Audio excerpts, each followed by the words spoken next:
Oh my goodness. Hi guys. All right, let's get into this. So this video is going to be the June community Q&A, and I'm so sorry that I wasn't able to turn this around in time. God damn. Some of these months have just been so busy. There's so many moving parts and just shit to do that just like stacks up, and it's so easy to lose track of. And I feel personally that I do a really good job of like time management between work time, free time, all that stuff, and everything this past month has just been like slipping through the cracks. Things are just out of hand entirely. So anyways, all that is to say, I sincerely apologize for not being able to get these videos in particular to you guys in time. You know, I respect, at least I want to make known that I genuinely respect your guys's, you know, patron givings to me. And if you at any point in time are unsatisfied and feel as if you want to opt out of the program, I respect that entirely. And I feel wrong for essentially, you know, we're now over the first of the month, has entered a new billing cycle. And if you know, did not want to be a patron anymore, but you still wanted to get the answer to your question or the feedback to your demo, I feel wrong in having done that. So I sincerely apologize to you guys about that. It was by no means deliberate. It was just absolutely messy as fuck this past month and very difficult for me to manage time and all that stuff. So, but I'm going to do my best to make it up to you guys with quality and answers and feedback and such. But we're going to jump into the community Q&A right now, and I'm going to go down this line and do my best to kind of explain some of these different questions that you guys may have. These are pretty thorough questions, so I want to provide thorough answers. So first up, allow me real quick to timestamp this. It saves me a lot of time later.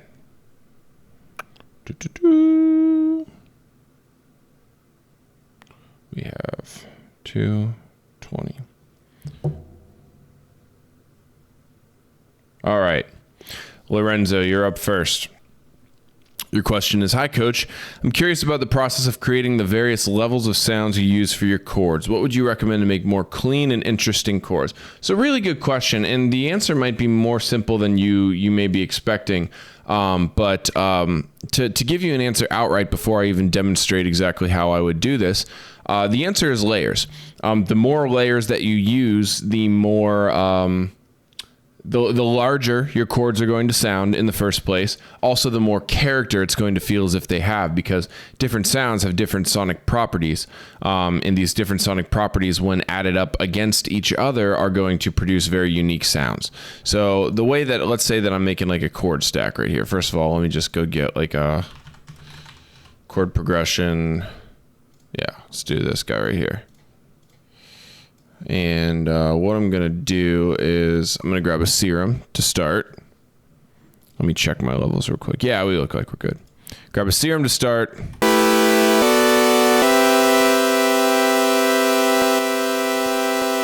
I don't like that. That's not.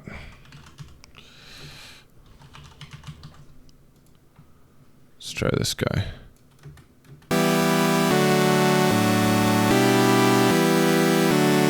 All right, this guy should work. All right, so here we have our chord stacks, and the first thing I'm going to do is essentially just make this pretty large on the first instrument. I'm even going to have to go into the voicing right here in the polyphony section and probably turn this up. I'm going to give this a lot more. This is essentially the number of notes that the VST, the plugin, will play. If it's less than the number of notes that you have, it's going to pick and choose some notes. I believe it's at random. If it's at random, if all the time is the time that all the notes activate is the same. So right here we have 1, 2, 3, 4, 5, 6, 7, 8. So I had 8 on the polyphony prior, but I'm probably going to go past that, so I'm just going to turn that up. Okay, so that actually sounds good to start. I'm happy with that. So yeah, here, this is just a basic serum patch. Well, what I'm going to do, I'm going to turn up the unison. Now, even if you don't want the big super saw sound, it is good to experiment with unison and detune, because you could even turn this down.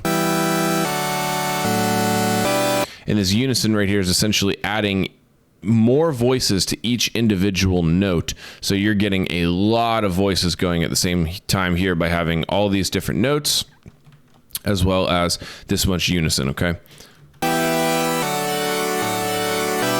So let's just start right there. And I have this chord progression just looping twice. We're gonna consolidate that. And now, all right, so we'll call this my first instrument. So the first thing that I want to do here is I just want to very gently pull up this this high pass on an EQ. And whether you use a soft one or a hard one, that's just up to your discretion. I'm gonna use a soft one here. And I just really don't necessarily need these bass notes right now, because the reason why is we're going to introduce a bass layer, a mid bass layer. We call this the mid bass, all right? The mid bass is going to play the bass notes, but it's going to be occupying the frequencies that are kind of between the sub and between the chords for the most part. Not entirely. We are going to have crossover, and that's perfectly acceptable. But that's where it is most prominent. That's where your brain is going to hear.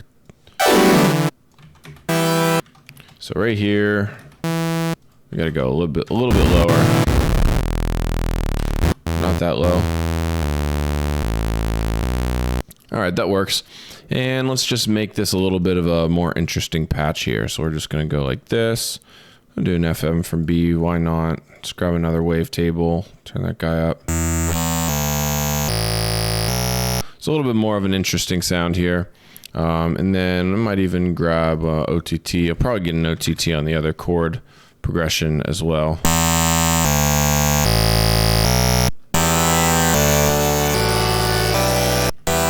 And now I might even go one further here and take this down another octave. That note felt a little farty, so I'm just going to turn it up. Same with that one.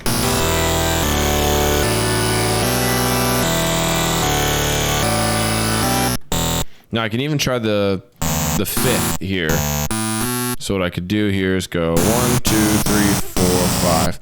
So this is down 5 from our top octave and up 7 from our low octave. 1, 2, 3, 4, 5, 6, 7. It's called a fifth, and this is a I'm not sure that I'm very stupid when it comes to music theory. That is something that I've not researched.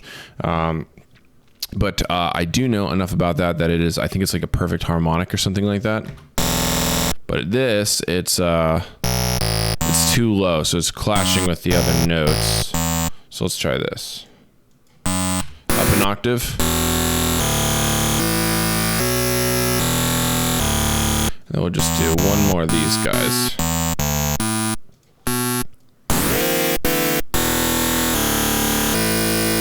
So this is going to be our mid bass. Call this electro. And I should probably just throw a little bit of an OTT on this guy.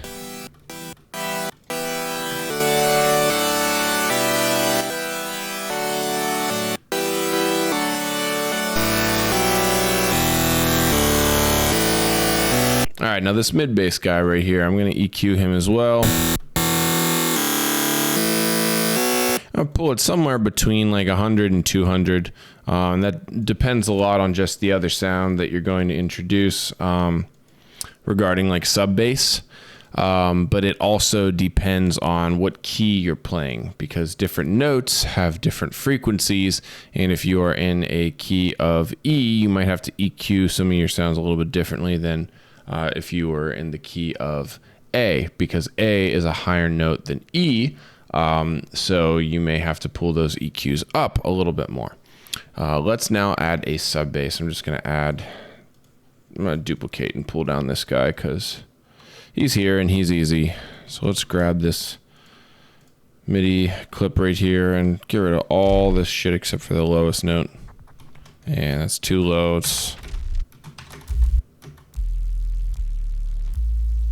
That works. We'll leave the clean guy. Let's just set this to 0.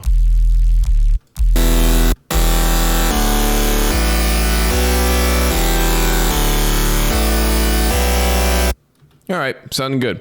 So this is a good start right now. So we have our 3 fundamentals in place, okay? Got our chord stack right here. Got our mid bass right here. And for the record, I did make kind of a chord scenario out of the mid bass, but it is also perfectly acceptable if you just have it playing one note very similar to the sub, like this.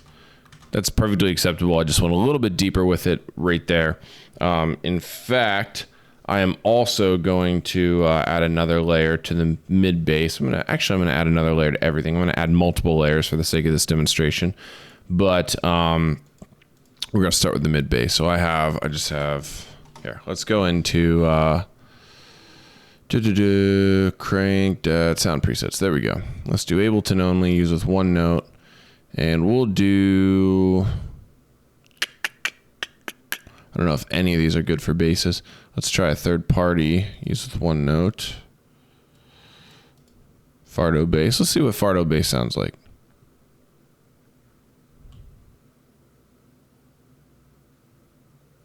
If it'll ever load.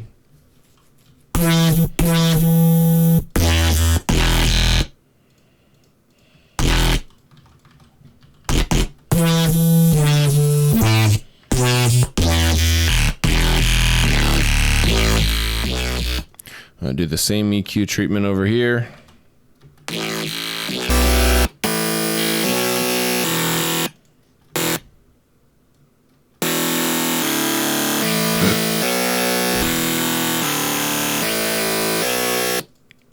So as you can tell, I now have another layer in there.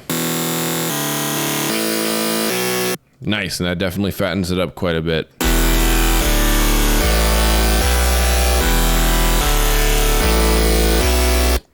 Okay, so we're gonna rename these actually. Chord stack 1, mid bass 1. I'll copy that name and make this mid bass 2, so that way we can keep track. You're gonna layer everything except for your sub, all right, to really get a big fat chord stack. Now let's try right here. So I just downloaded some free plugins the other day. One of them was let's see, PG8X. Yeah, we're gonna try this guy. Load the bank. PG8X. There we go. Let's find. Oops, that's not what I wanted. Let's just find something that looks like. So that might work.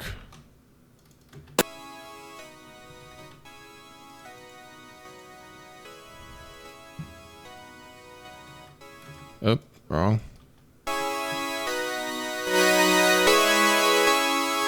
So there's a layer that we can add on. Now let's just level it out. We're not going to do anything except for adjust the volume so that they're roughly the same level. Oh shit.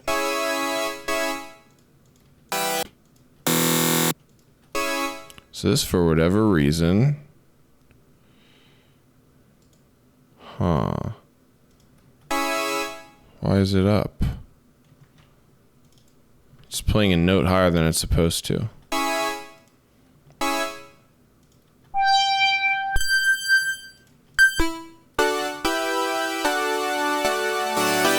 All right, that's better. We'll just use that. And again, I'm leveling it with nothing but the volume right now.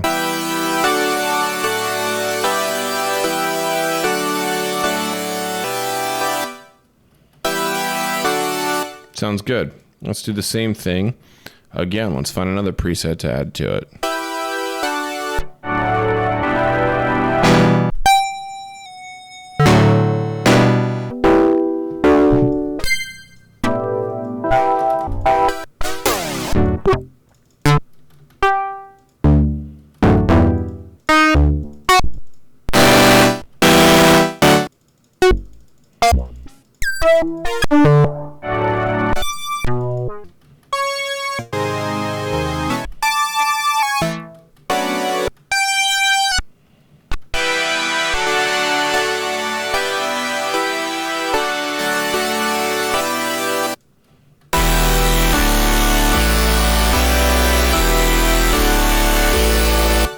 Okay, rename, paste.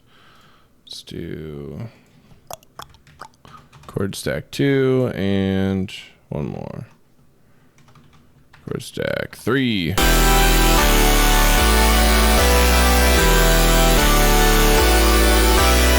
Cool. So yeah, obviously that sounds substantially bigger. So let's even compare that to just with the chord stack, just with the mid bass, and just with the sub. Way larger. Okay, and then lastly, let's compare that to just the chord stack, because just a chord stack is what a lot of people do, and then they're like, my chords sound thin. I don't know why they're not sounding big. Okay, compare that to... It's fucking massive, right? So that's how simple it is. It's just layering, but you got to make sure that you have the right pieces in place, and that's chord stack, mid bass, and sub. Make sure you EQ them appropriately. Got it? Great question. Let us move on. We're going to move on to Cakeknife, and we are at 1550. All right, Cakeknife. Hey coach, can you give us some insight as to how you go about creating movement within a lead bass patch to help create a cadence? Coarse pitch automation, master tune modulation, resampling, pitching, etc. What different techniques do you like to use? My basses often feel stagnant / stale, and I struggle to get them moving and feel more lifelike. Wow, what a good question. Really fantastic. Let us dive into that. Now, different people like to create that sort of cadence you're talking about in different ways. My favorite way is predominantly with rhythm. I like to find a rhythm that I enjoy and then sort of match my bass synths to that rhythm, if that kind of makes sense. So for the sake, usually what I could do is I get the idea of the rhythm in my head, and then I could just make the bass patch go to that rhythm automatically. But for the sake of demonstrating it for you guys, let me try to just take like a drum and sort of map out a rhythm first, and then let's carve a bass pattern to that. So let's go. No, I just need like a snare.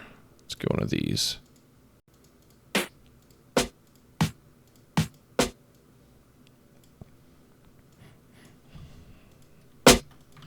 So here we are at 150.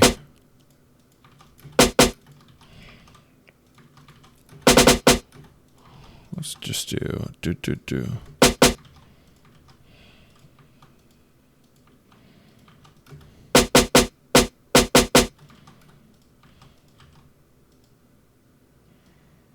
So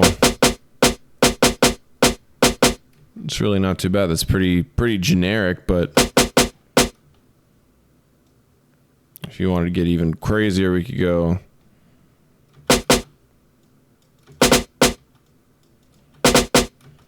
Let's see, I need a metronome.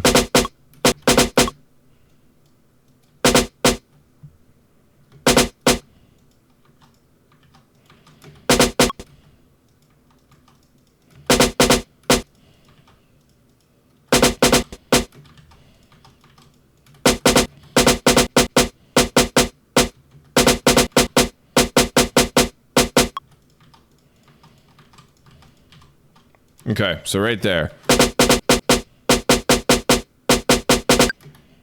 Pretty solid rhythm, very happy with that. So now let's get like a bass patch and sort of carve that out to it. All right, so there's multiple ways to do that. You can resample, you can do it within the synth, however you prefer, but I'm gonna grab one of my gritty basses here. I think that would be the best for me to work with. Let's try.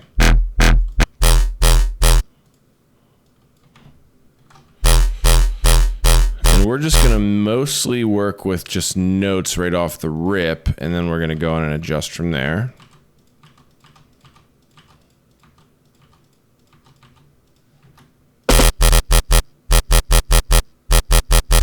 So obviously that's thin as fuck and doesn't actually sound very good.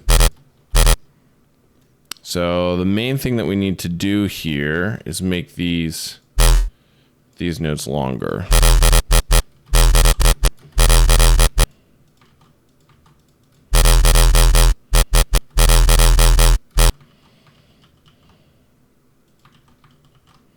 And then what I'll even do here, so I have like two long notes right here, this guy, and I do want them to be long.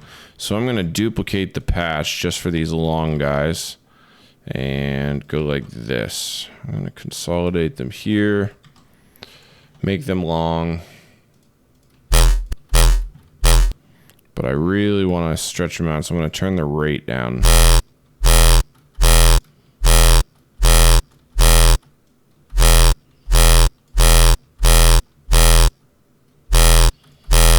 And I might even, yeah, I adjusted the LFO a little bit just to kind of make it a little bit more unique, you know what I'm saying? So now let's listen.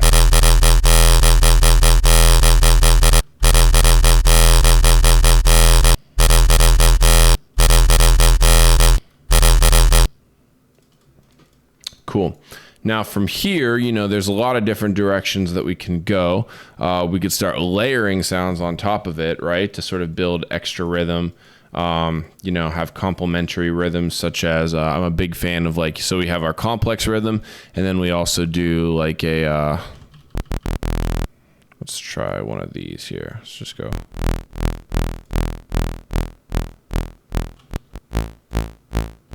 Let's get an OTT.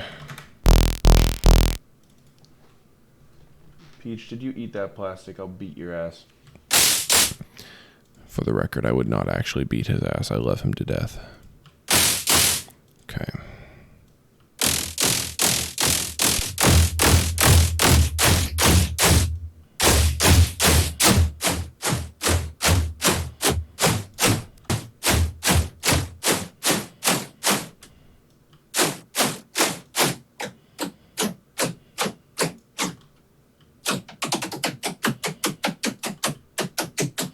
So let's get a complementary rhythm with like a noise layer.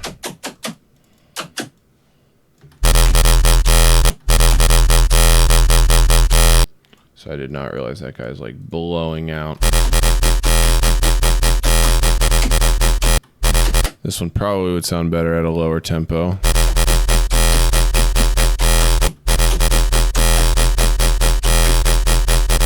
So there we go. Now we have our basic rhythm, and you know, we have a complementary rhythm to go on top of that. So now, you know, there's like I kind of just said, there's more decisions that we can make that I'm not going to go too far into because I don't want to overdo this as well as waste too much time fucking around, because it is mostly just a fucking around process. But for example, say what you wanted to do was, I'll give you a couple ideas here.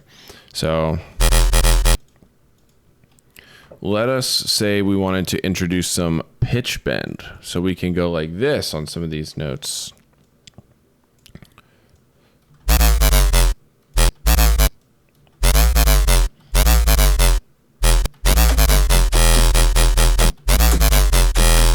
Now say we even wanted like a pitch bend on this guy, we could still even do that, you know? Let's go.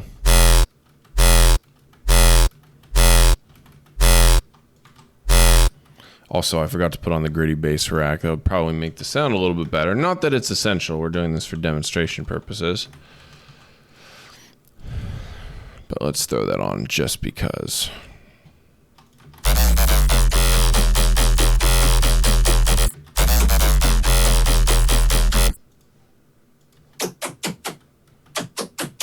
You could also, if you want to, you can chop up the complementary rhythm. For example, I would not let that continue while it's on the long note.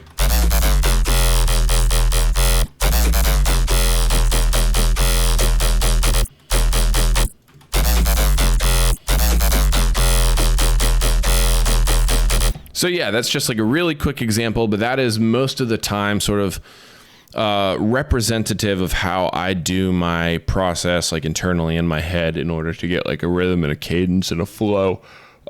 Experiment a lot. Also, my parting tip is experiment a lot with note lengths as well. Various note lengths is very, very overlooked as a way that you can introduce rhythm and sort of flow. Also, this guy's kind of fucking that up.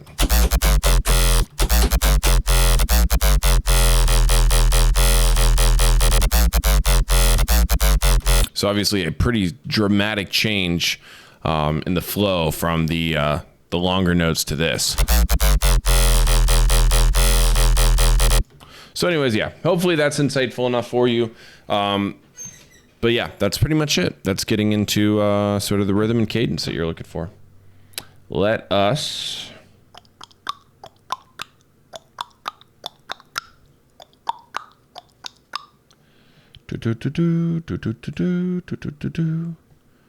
Sorry, I got a message that I had to check out. Now we are going to look at Blackbird. 2504. So we'll do 2520.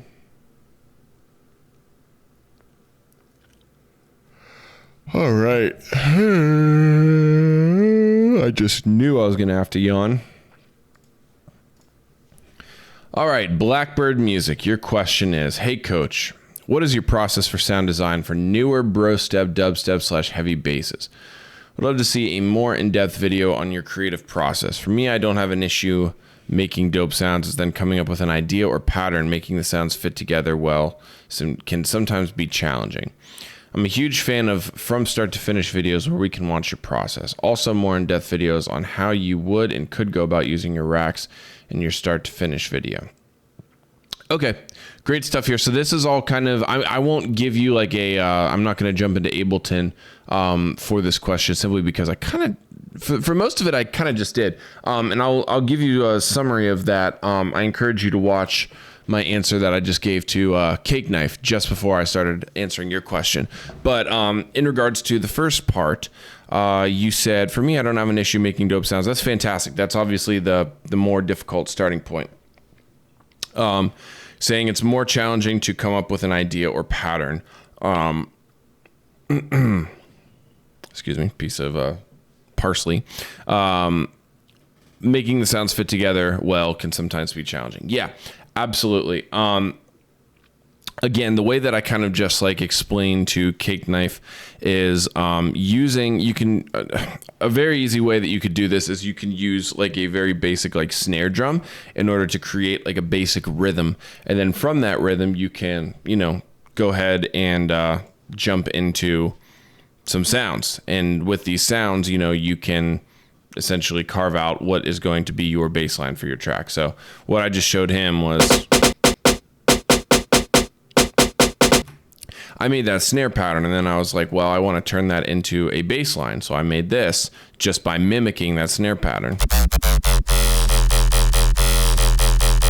So very, very quick whipped up, not much, didn't put too much thought process into that, but it sounds not too bad. And then the other thing that I did was I added a complementary rhythm. So just another sound that plays a little bit of a more consistent rhythm to sort of complement this crazier, harder to digest rhythm.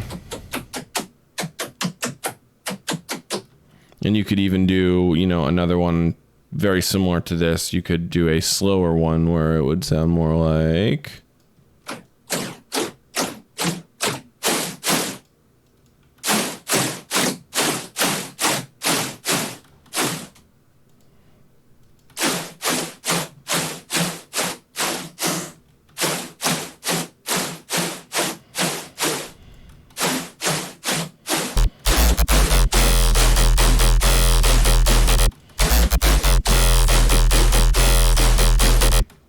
So yeah, that's pretty much what I ran down for Cakeknife. I encourage you to go look at the answer I gave him. But to address the second and third part of your questions, you're a big fan of the from start to finish videos where we can watch my process. Great, glad to hear that. I'm going to be providing a lot more of those, especially as I try to wrap up some more music in July here. I'm in the process. It's literally uploading right here. I made an electro house sort of idea, heavy electro house, I should specify. And I'm uploading that right now. That's from start to finish. It's only about 2 hours. And then you also lastly closed with also more in-depth videos on how you would and could go about using your racks in your start to finish video. Yep, I will definitely be more conscious of that in the future. I will try to connotate how I use my racks. I'm so accustomed to them that sometimes I feel like I don't explain them thoroughly enough to you guys. But yeah, I will definitely be providing more videos about using my racks. I'll definitely try to do that this month. But I'll be much more conscientious about just like walking you through the process of what the racks are doing in the future. And yeah, I appreciate your question very much. Hopefully, I do think that your question was super similar to Cakeknife. So hopefully in watching the answer that I give to him, your question is satisfied as well. Thanks again, buddy. Let us move to Brlx. Let me get this timestamp. 30 on the money. All right. Brlx. Any plugins or sample packs you just got or are looking at? Yeah, I love grabbing sample packs. I love grabbing plugins. I'll show you three that come to the top of my head immediately. So I'm a big fan of free plugins. Let me find a new project to show you this stuff in. All right, so the first thing that I'll show you is the sample pack, in which I got the Boonda pack. If you guys are familiar with Boonda, he's probably released like 50 songs so far this year. That might be drastically undermining how many songs he's made.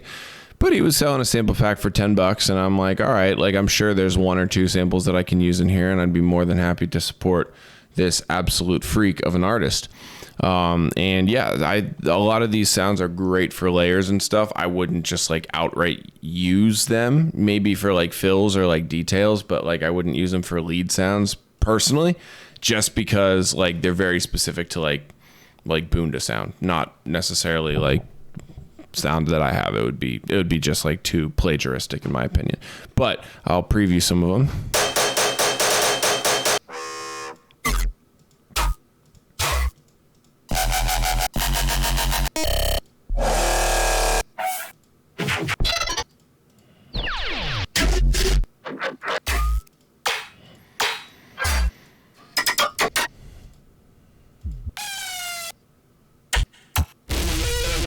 So as you can kind of get the hint, perfect for layering, perfect for just getting some like percussive layers to bass lines and stuff like that. The drums are also really solid. That blade kick is just, woo, very good.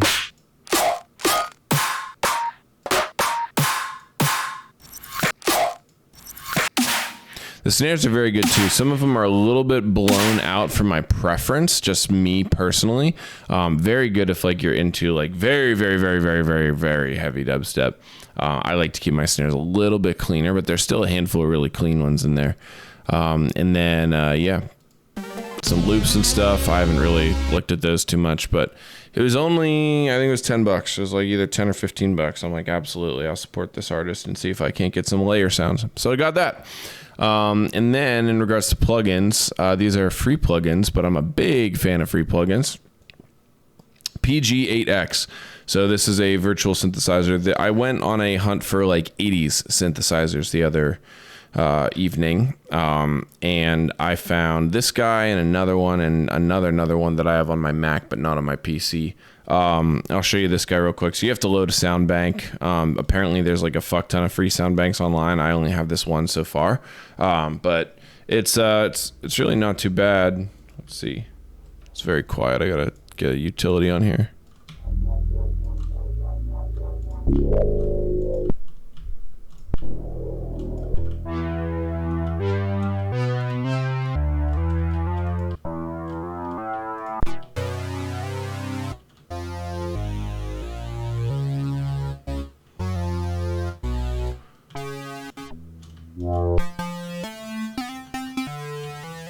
So it's perfect for like these 80s sounds. It's very airy, very warm and analog sounding.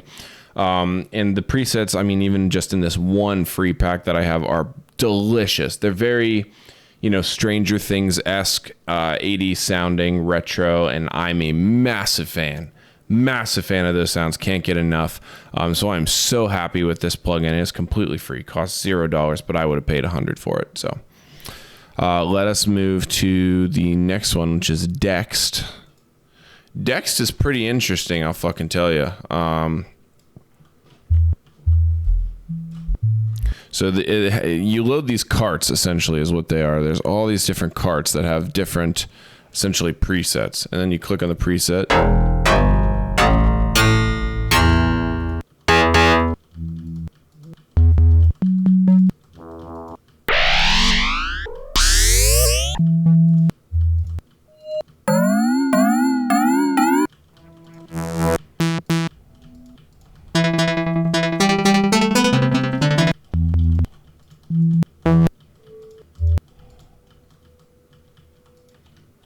Let's see, load this one.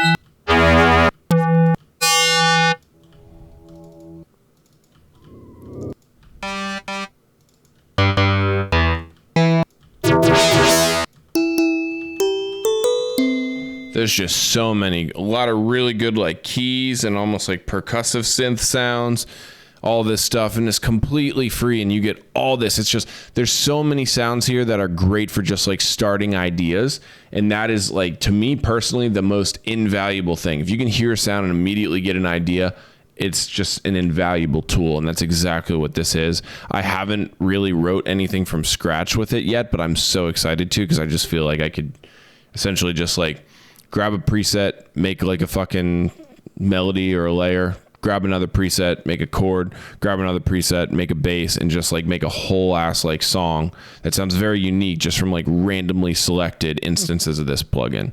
I haven't even tried to fucking program it yet, and I doubt that I even will, because apparently there's just so many like free preset banks for this guy. So yeah, those are some of the plugins that I've been using lately. Great question. Thank you for asking, buddy. So let us move to Dream Ryder.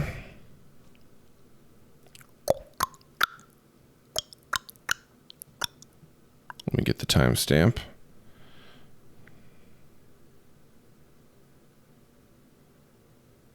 All right, Dream Ryder.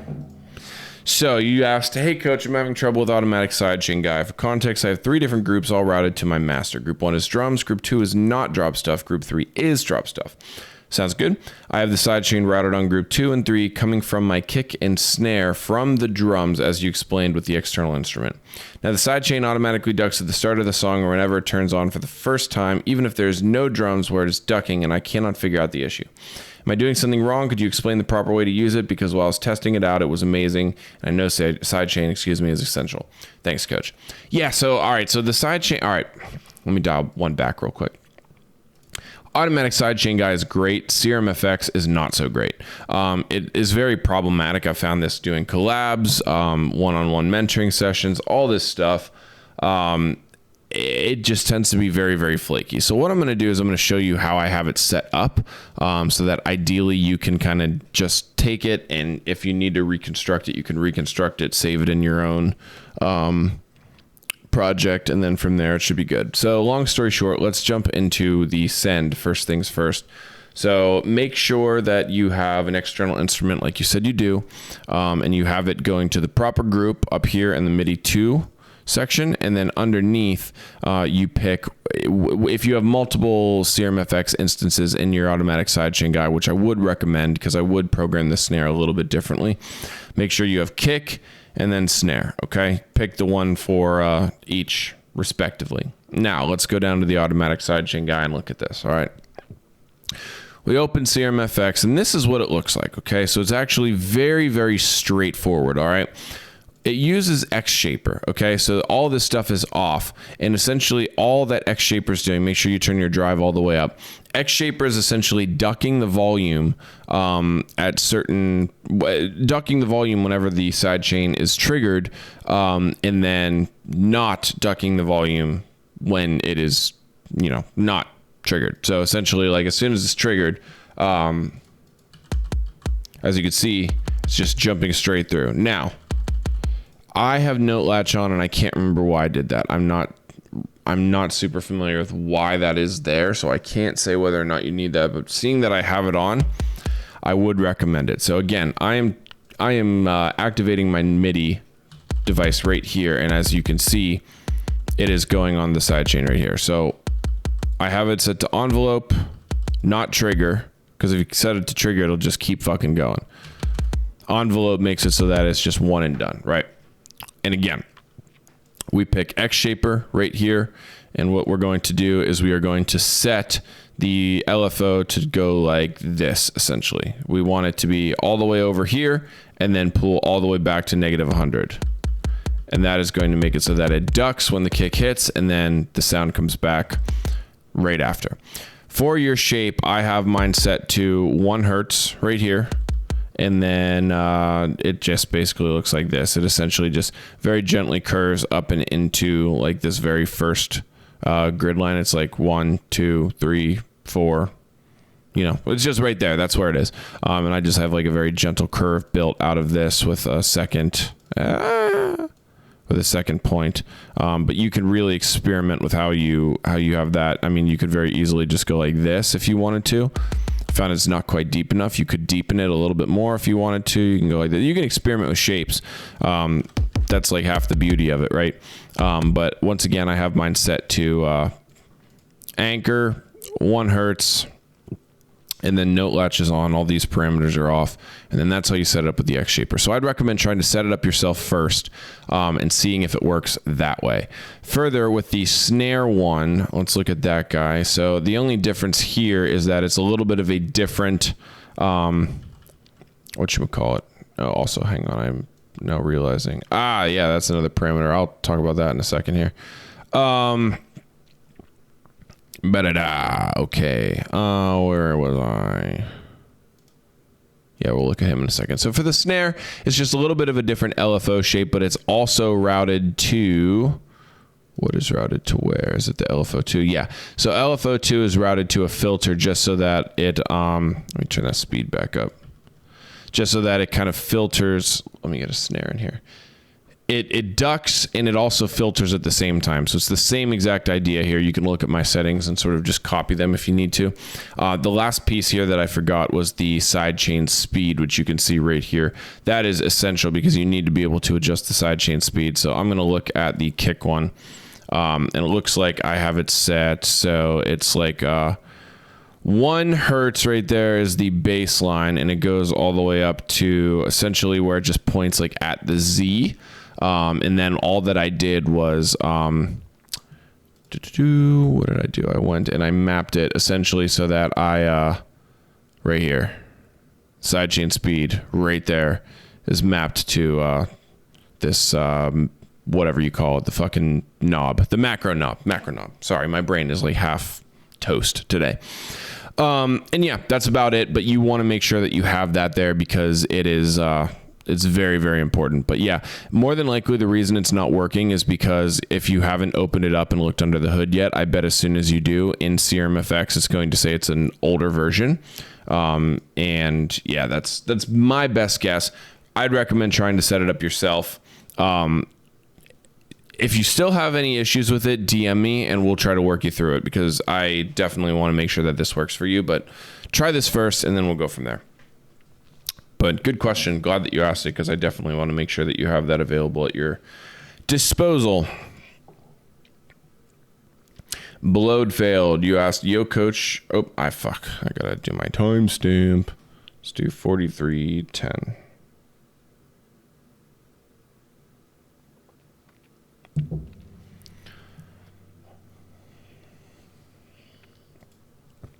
All right. Bloadfailed, you ask, yo coach, how to send my track to some artist, maybe for example, company, LOL, to listen to. Is that impolite to ask them through DMs on Twitter or IG? So it's not necessarily impolite, but it is unsolicited. This is a difficult situation because like, I'll tell you straight up, you can send your music to artists unsolicited. What I mean by unsolicited is they don't follow you on socials or anything like that. But they're more than likely not, unfortunately, going to see it or reply. One of the two things. Just because there are hundreds of people that do that just about every single day. They're all unsolicited. And what I would advise is waiting for a situation where that artist essentially asks in one way or another for you to send them something. Whether that is, you know, you make an impression on them personally and they follow you and they say, hey, can you send me some tunes? Obviously, then you're going to send them some tunes. But further, what you can do is what I would do is I wouldn't just slide in with music. I would message and say, hey, is there anywhere I can send you promo music? And then if they reply, great. You now have a place to send it. It'll more than likely be an email. If not, then, you know, that artist is just not necessarily looking for new tunes at the moment. Further, yawn. Further, if that artist like tweets or posts on like Instagram or something and says, hey, this is my promo email, send me demos, you absolutely do that. For sure do that because they're going to be checking that shit. And then that's how you you can get your stuff picked up if they like it. If they don't reply, they either didn't get a chance to listen to yours or they simply did not like it. And that's happened to me many, many, many times, and it's completely okay. In hindsight 2020, my music used to be shitty many, many years ago. So it is what it is. You move on, you work harder, you make your music better, and then you go from there. But that's how I would do it. Very good question. Glad that you asked that. Let us move to Antihero. Let's get my timestamp. 45. All right, Antihero. Yo, coach. How do I find the balance, level/volume between chords, melody, and bass? Struggle a lot these days. Also, the bass never fits with the chords so well. Should sound as one instrument. Thank you, sir. So I would strongly recommend I kind of answered a very similar scenario for Lorenzo. Lorenzo up here. I just scrolled all the way past that. There we go. I would advise looking at that. Now, how you find the balance, that is something that I'm going to address in particular to you. There really is no definitive way. There's really no way to like read that out properly. It's mostly using your ears. Now, that is obviously way too vague of an answer. I'm not going to leave you with that because I hate when people used to say that shit. So I'm going to tell you exactly what that means and why. First things first, it is very essential. Hopefully your listening situation is adequate, whether it's a good pair of headphones like these. I use Sennheiser HD 650s, I think is what they're called.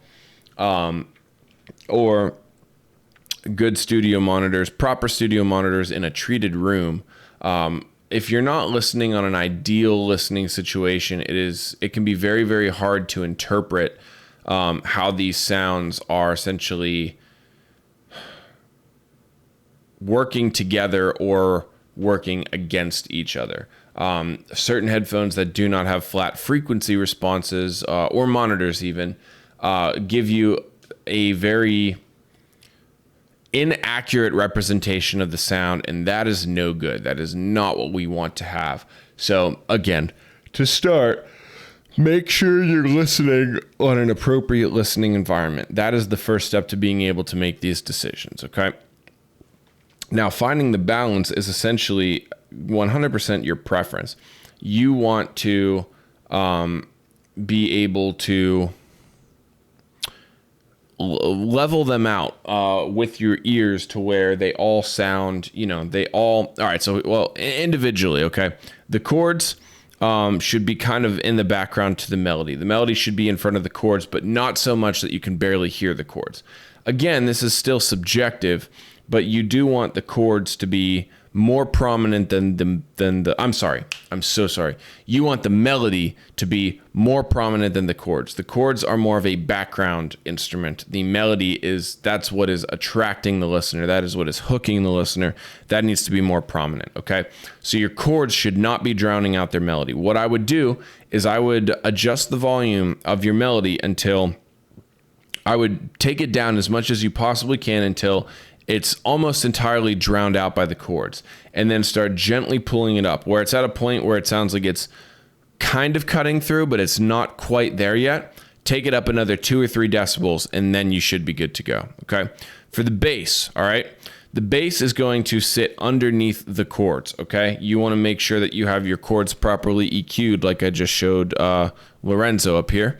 When you have your chords properly EQ'd, your bass has a nice little pocket to essentially have the lower frequencies of your bass poke through, as well as some of the upper harmonics of that bass can really shine through and have that sort of impact.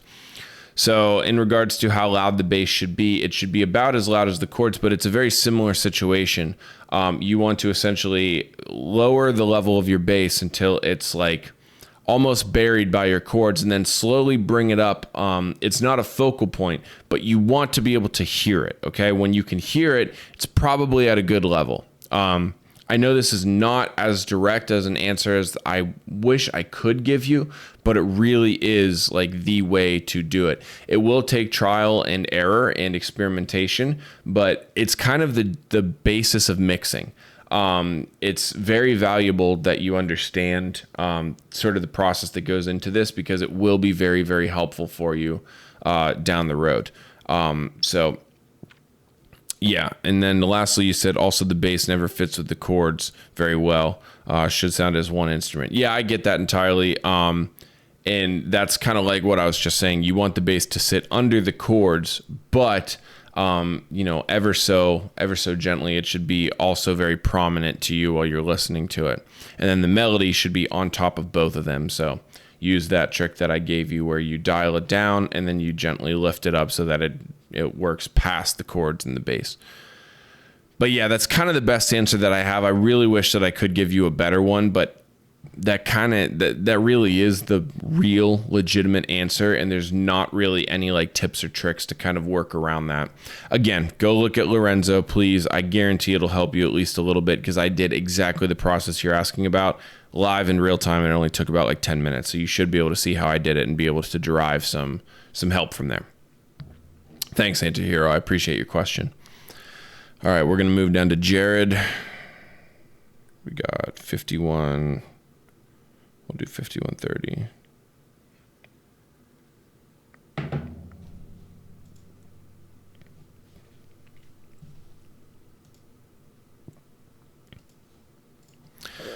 All right, Jarrod, you say, hey, Coach, I have a couple of questions for you. It's very interesting to see you a couple months back produce a D&B track and make that track sound not only like a cranked out tune, but a crazy good drum and bass track. Thank you very much. I appreciate your compliment. Have you got any advice for creating different genres? And is it just a case that you are at such a good music production level that whatever genre you choose to make is going to sound professional? Okay. So I'm not going to sit here and toot my own horn and say I'm a good producer and that's why it's going to sound professional. It's way less about just being a good producer. It's way more about just having experience and the skills that goes into it, okay? So at the end of the day, genres are basically, subgenres of electronic music are predominantly categorized by drum patterns, okay? But secondarily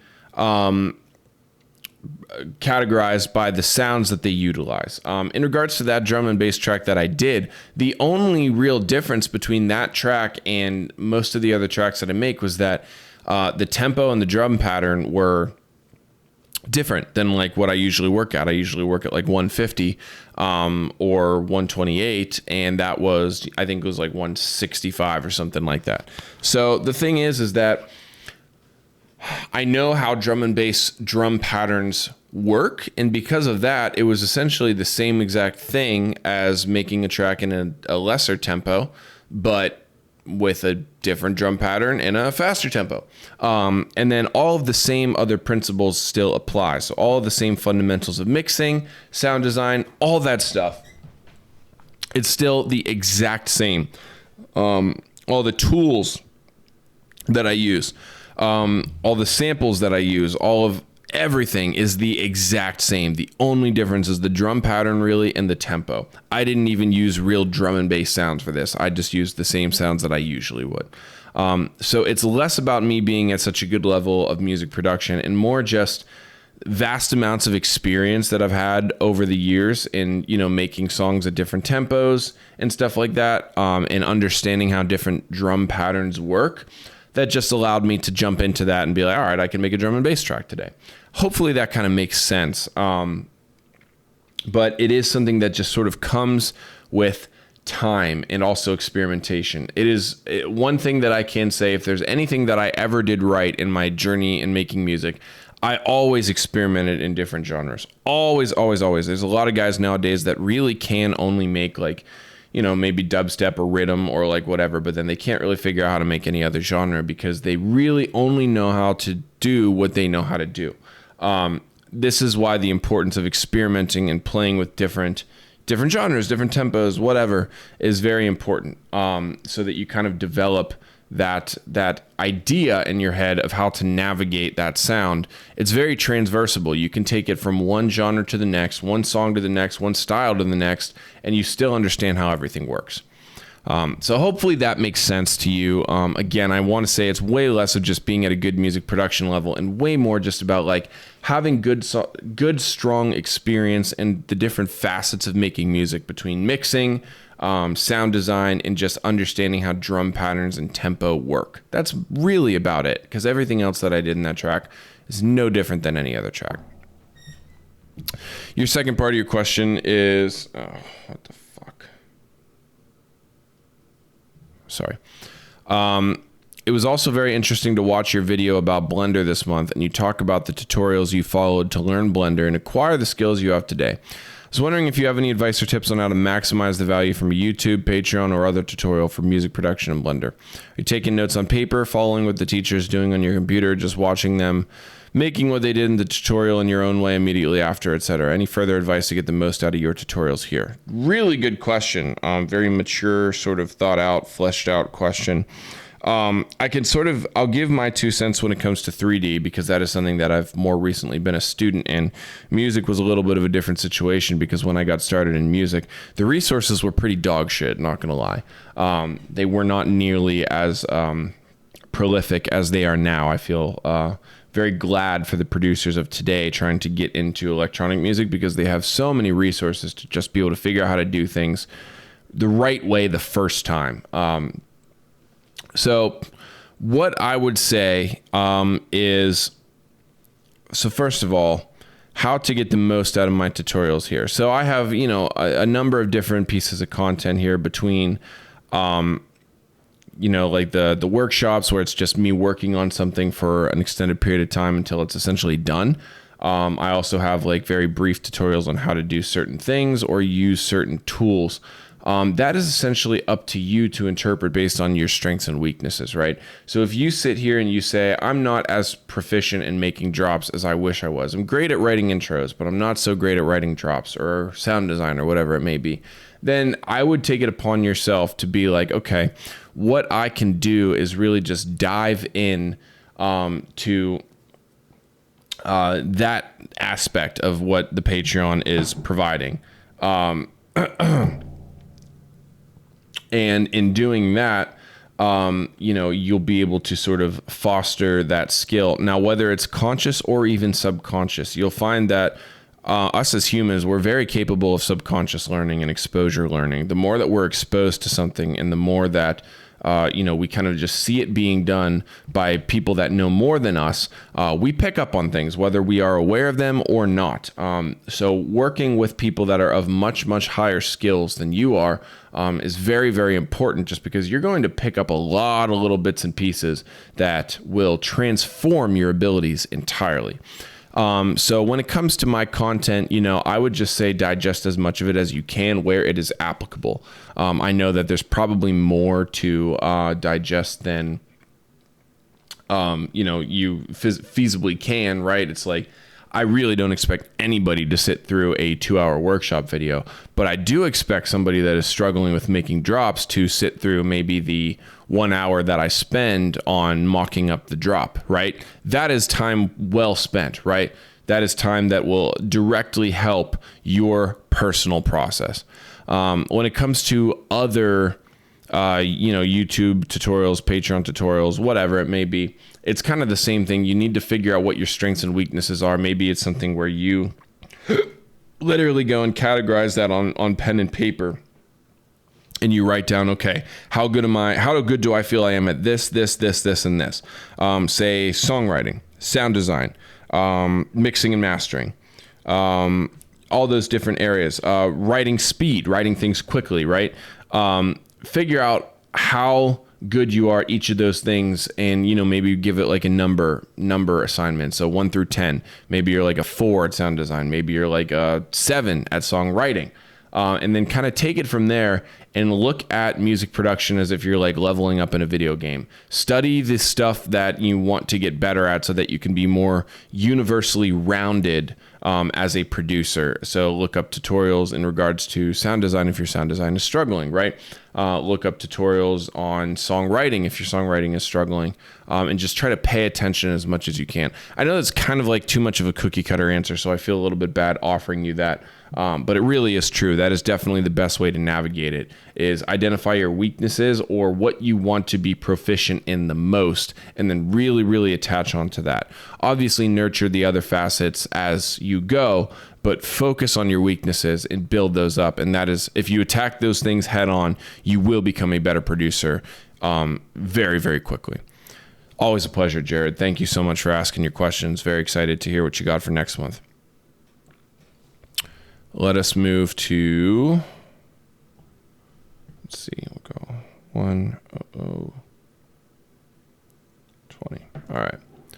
Let us move to Bastian. All right, Bastian, you asked, is it possible to find out which playlists on Spotify are real or fake? Actually, real quick, while I'm answering this question, I want to load up that Revolution remix for you.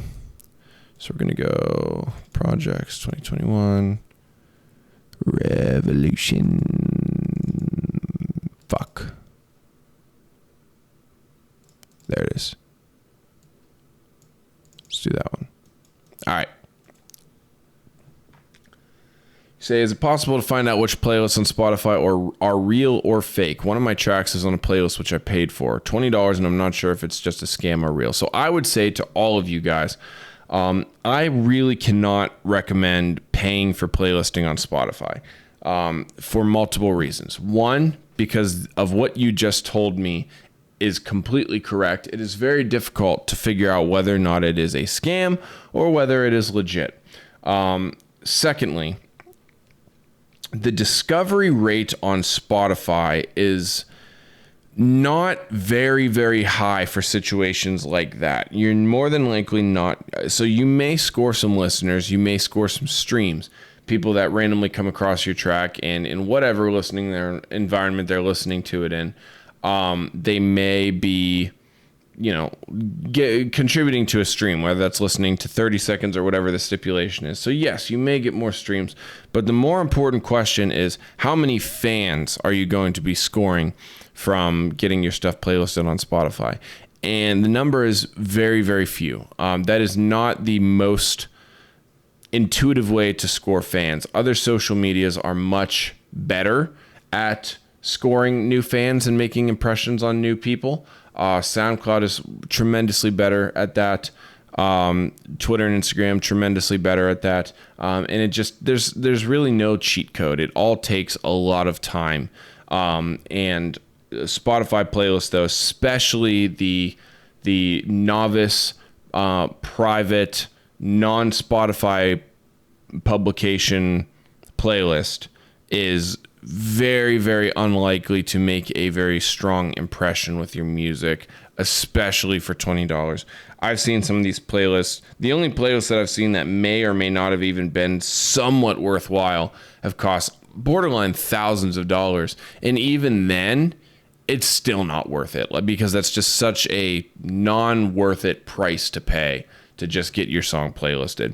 If you work on your music, make good music, are able to score relationships with artists, foster relationships with artists, collab with friends, manage, label relationships, etc. These are all the ways that you're going to essentially get organic Spotify playlistings, and you don't have to pay for those. None of us pay for Spotify playlistings like that. That's not how that works. Getting on like Dubstep Dawn, you're not paying for that. That's just Spotify essentially doing you a favor because they like your song. They want your song on their playlist so that people listen to their playlist and use their service, So long story short, I really cannot recommend paying for Spotify playlisting. The second question that you have, break down the remix of Revolution. I'll just do it real quick for you right here because it's very, very simple. The drop especially. So I have my drums up here as always, and those are very, very standard. I have a kick drum, snare. Oops, something's not cooperating. It's going to be this guy. Yeah. So it might cut out because of that guy, but I'll fix that for later. So there's the very, very typical drums. We got our white noise ride. We got a Tasoki loop. This is Tasoki top loop 01, 145, an offbeat ride, a crash on impact, and then a hat in the second part. Standard drums that I use in every single track, right? Standard drum patterns, all right? Down here on the sounds, this is where it gets a little bit, I want to say more thorough, but barely. I cheated kind of hard on this sound, or on this song. So first things first,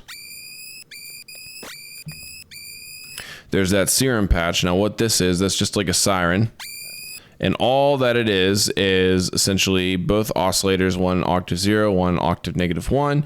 Turn up the unison on both of them a little tiny bit. And then the coarse pitch, I believe is what that is, modulated by LFO1 to kind of have like a siren pattern like that, right? So, and then lastly, we have frequency shifter set to ring mod at a low frequency.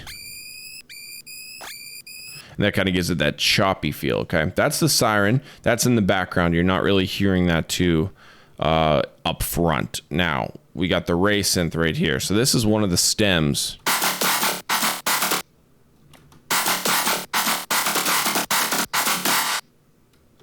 And all this guy is his sound from the original Revolution track with a M comb on it. And it is just simply tuned so that it plays in the note of the key of the track. And then the other layers we have here, this is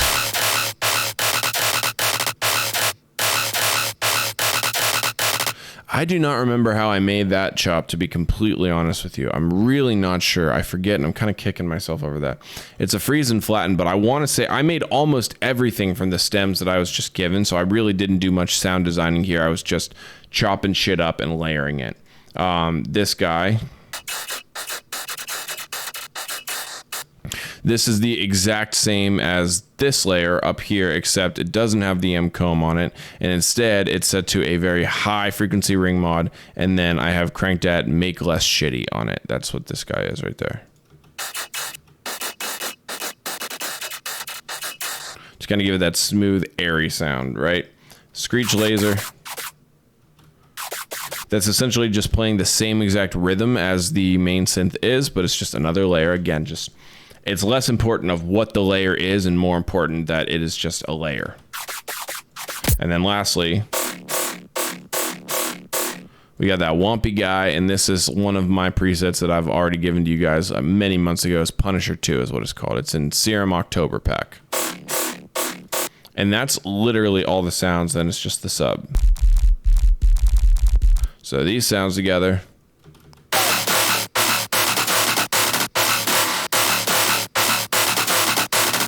That's it. That's literally the entire track. And again, it's less about what the layers are and more about the fact that they are layers, but that is what went into it. And that's pretty much the whole thing. It's been months since I've looked at this project, but yeah, I'm really happy with the way it turned out, but it's just, it was very much like, I think I made this in like 2 fucking hours or some shit like that. Super quick. Had to get it done. But nevertheless, very happy with how it turned out. And yeah, that's it. Ba-doop. All right, guys. Thank you for all of your questions. I appreciate you immensely. And I'm excited to get this video up so that you can listen to it and learn some stuff. Love you guys. See you this July. Peace.